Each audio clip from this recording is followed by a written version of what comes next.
How did humans survive before fire, in freezing nights with predators everywhere and nothing but their own bodies to protect them? It's hard to imagine now. No flashlight, no heater, no stove, no way to see in the dark or cook a meal. And yet, for hundreds of thousands of years, our ancestors lived exactly like this. Long before anyone learned to strike a spark or rub two sticks together, early humans had already found ways to endure the cold, the darkness, and the danger. So how did they actually do it? Let's go back roughly 2 million years, long before controlled fire use became common. At this point, our ancestors, early species like Homo habilis and later Homo erectus, were already walking upright, using simple stone tools, and living in small, tightly knit groups.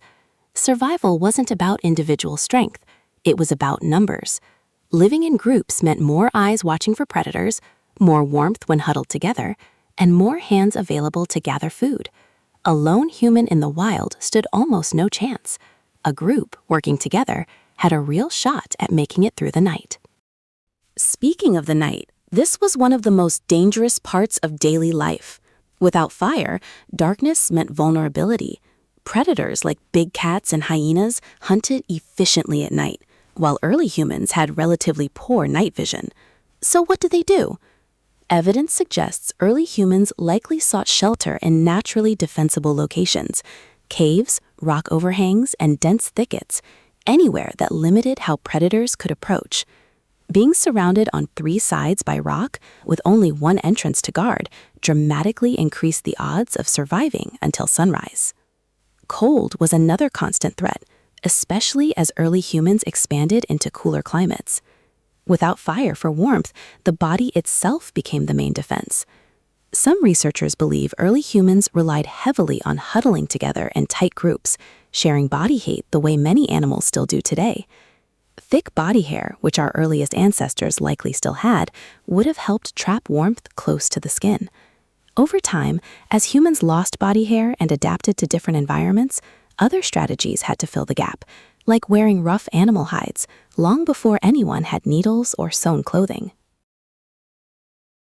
Food presented its own massive challenge. Fire wasn't used for cooking yet, which meant everything eaten had to be consumed raw. Raw meat, tough plants, roots, and insects made up much of the early human diet. This raw food lifestyle required much stronger jaws and larger teeth compared to modern humans, since chewing tough, unprocessed food took far more effort. Digestion was also slower and less efficient, meaning early humans likely needed to eat more frequently and probably spent a huge portion of each day simply searching for food. Water access played a critical role too.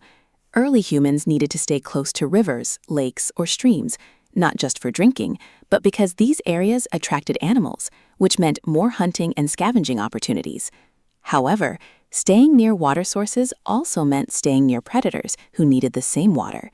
Survival often meant carefully timing movements, avoiding certain paths at certain times of day, and staying alert to the sounds and signs of nearby danger.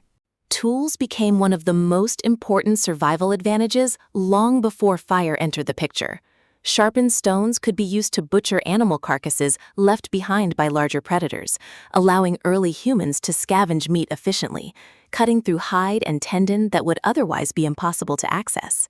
Simple wooden spears, hardened by nothing more than sharpening the tip, gave early humans a way to hunt smaller animals or defend themselves from a distance. These tools weren't sophisticated, but they were often the difference between finding a meal and starving. Communication and social bonds also played a bigger role than many people realize. Groups that could coordinate, signaling danger, working together during a hunt, or warning each other about predators, had a significant survival advantage over those who couldn't.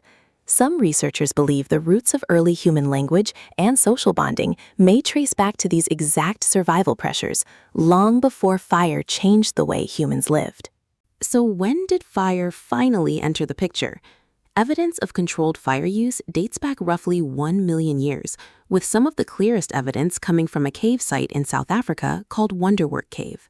Before that point, if early humans encountered fire at all, it likely came from natural wildfires, and even then, they may have simply taken advantage of the aftermath, since a wildfire could leave behind cooked meat or clear pathways through dense vegetation. True controlled fire, the ability to create it, maintain it, and use it deliberately, came much, much later. This means for well over 1 million years, humans survived entirely without one of what we now consider the most basic tools of survival. No heat on demand, no light to push back the darkness, no way to cook food or ward off predators with a flame. Just raw human adaptability, groups working together, tools shaped from stone, and bodies built to endure conditions modern humans could barely imagine surviving today. So the next time you flick on a light switch or turn up the heat without a second thought, remember, for the vast majority of human history, none of that existed. Our ancestors didn't just survive without fire. They built the entire foundation of human cooperation, tool use, and adaptability during those long, dark, fireless years, laying the groundwork for everything that came after.